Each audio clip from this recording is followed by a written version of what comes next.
আপনি যদি ভাবেন 3 থেকে 4 বছরেই বাচ্চাকে ABCD বা 1 2 3 শেখালে বাচ্চা স্মার্ট হয়ে যাবে, তাহলে এই ভিডিওটা না দেখলে আপনি হয়তো আপনার সন্তানের ভবিষ্যতের সবচেয়ে বড় ক্ষতি করে ফেলছেন।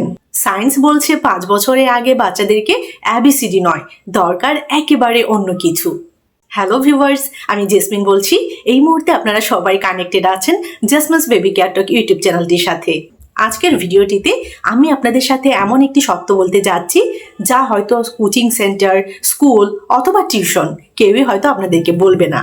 5 বছরের আগে বাচ্চাদেরকে পড়ানো নয়, বরং ভুলভাবে পড়ানোই বাচ্চাদের শেখার ক্ষমতাটাকে নষ্ট করে দেয়। আজকের ভিডিওটিতে আমরা জানবো 5 বছরের আগে বাচ্চার মস্তিষ্ক আসলে কি জানতে চায়, বিজ্ঞান কি বলে, আর আপনি ঘরে বসেই কি করবেন। ভিডিওটা শেষ পর্যন্ত দেখুন, কারণ শেষের টিপসটা 90% বাবা মায়েরাই জানেন না। তো বিজ্ঞান কি বলে? 5 বছরের আগের শিশুদের ব্রেইনের প্রিফ্রন্টাল কর্টেক্স পুরোপুরি তৈরি হয় না। এই সময়টায় ABCD বা 1 2 3 চাপিয়ে দেওয়া, মুখস্থ শেখানো অথবা খাতায় বসিয়ে রাখা, এগুলো শেখার আনন্দ নষ্ট করে। তাছাড়া ভবিষ্যতে পড়াশোনার প্রতি ভয় তৈরি করে। এই বয়সে শিশুর ব্রেন সবচেয়ে ভালো শেখে 3টি জিনিস থেকে। তো 3টি জিনিসের প্রথমটি এখন আপনাদের সাথে বলবো, সেটা হচ্ছে প্লে, খেলাধুলা। প্লে বা খেলা, এটাই হচ্ছে বাচ্চাদের শেখার আসল চাবিকাঠি। বিজ্ঞান বলে play equal to brain development. খেলার মাধ্যমে শিশু ধৈর্য ধরতে শেখে, খেলার মাধ্যমে শিশু সমস্যা সমাধান করতে শেখে, খেলার মাধ্যমে শিশু সৃজনশীল হয়, খেলার মাধ্যমে শিশু সিদ্ধান্ত নিতে শেখে। সুতরাং খেলা করাটা এই বয়সে অনেক বেশি দরকার বাচ্চার জন্য।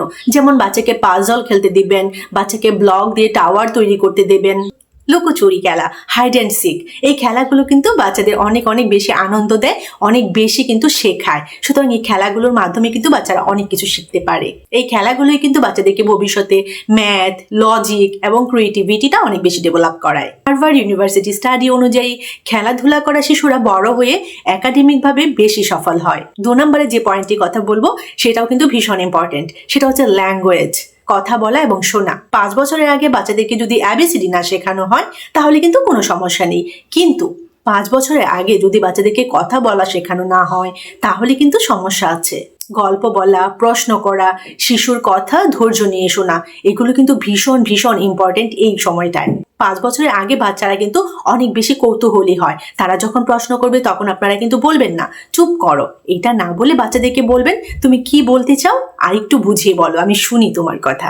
গবেষণা বলে যেসব শিশুর সাথে অনেক বেশি কথা বলা হয়, অনেক বেশি কমিউনিকেট করা হয়, তারা স্কুলে গিয়ে দ্রুত সবকিছু শিখে ফেলে, ABCD শেখানো ছাড়াই। 3rd বা 3 নম্বর পয়েন্টও কিন্তু ভীষণ গুরুত্বপূর্ণ, সেটা হচ্ছে ইমোশনাল স্কিলস, আবেগ নিয়ন্ত্রণ। এটাই সবচেয়ে গুরুত্বপূর্ণ কিন্তু সব থেকে অবহেলিত। 5 বছরের আগে শিশুর দরকার কাঁদলে বোঝা, রাগ সামলানো, ভয় প্রকাশ করার সুযোগ। যেমন আমি একটি ছোট্ট উদাহরণ দিই, বাচ্চা রাগ করলে চুপ করো, এটা কিছু না, এটা কিন্তু বলা ঠিক নয়। এই সেন্টেন্সটা না বলে আমরা বলতে পারি আমি বুঝতে পারছি তুমি রাগ করেছো, তুমি কষ্ট পেয়েছো। বিজ্ঞান বলছে যেসব শিশুর ইমোশনাল ইন্টেলিজেন্স ভালো তারা বড় হয়ে পড়াশোনায় ভালো হয়, আত্মবিশ্বাসী হয়, মানসিকভাবে শক্তিশালী হয়। তো আপনি হয়তো ভাবছেন ABCD আগে শেখালে কি ক্ষতি হয়? ABCD আগে শেখালে কি ক্ষতি হয় জানেন? গবেষণা বলছে তাহলে শিশুর মধ্যে পড়াশোনার প্রতি ভয় তৈরি হয়, শেখার প্রতি ভয় তৈরি হয়, আত্মবিশ্বাস কমে যায়। সবচেয়ে নেগেটিভ, নেতিবাচক যেটা আমার কাছে মনে হয় সেটা হচ্ছে বাচ্চার মধ্যে তুলনা করার অভ্যাস তৈরি হয়, যে আমি শিখে ফেলেছি সে শিখতে পারেনি, বা সে এটা পারে না আমি পারছি। এভাবে যে কম্পেয়ার করা, তুলনা করার যে একটা অভ্যাস সেটা বাচ্চার মধ্যে তৈরি হয় এবং স্কুলে গিয়ে বাচ্চা বার্ন আউট হয়। খুবই ইন্টারেস্টিং একটি বিষয় রয়েছে, ফিনল্যান্ডে 7 বছর পর্যন্ত কোনো ফর্মাল এডুকেশন নেই, তবুও কিন্তু তারা বিশ্বের সেরা শিক্ষা ব্যবস্থায় টপে। গার্ডিয়ান হিসেবে, বাবা মা হিসেবে এখন হয়তো আপনি ভাবছেন তাহলে 5 বছরের আগে কি শেখাবো, কি করব, কি করবেন আপনি 5 বছরের আগে? গবেষণা বলছে দিনে অন্তত 1 ঘন্টা ফ্রি খেলা, গল্প বলা এবং শোনা, স্ক্রিন টাইম কমানো, ভুল করতে দেওয়া এবং বাচ্চাকে প্রশ্ন করতে উৎসাহিত করা, এইগুলো অবশ্যই আপনি মেনটেন করতে পারেন এবং এইগুলো ফলো করলে দেখবেন আপনার বাচ্চা কি পরিমাণ অ্যাডভান্স হয়, এবং যেটা অবশ্যই ইতিবাচক।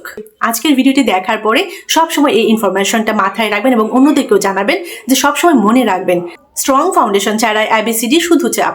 আপনি যদি চান আপনার সন্তান আজ্ঞাবহ না, চিন্তাশীল হোক, শুধুমাত্র পরীক্ষায় না, জীবনেও সফল হোক। তাহলে আমি বলবো আজ থেকেই ভাবনা বদলান।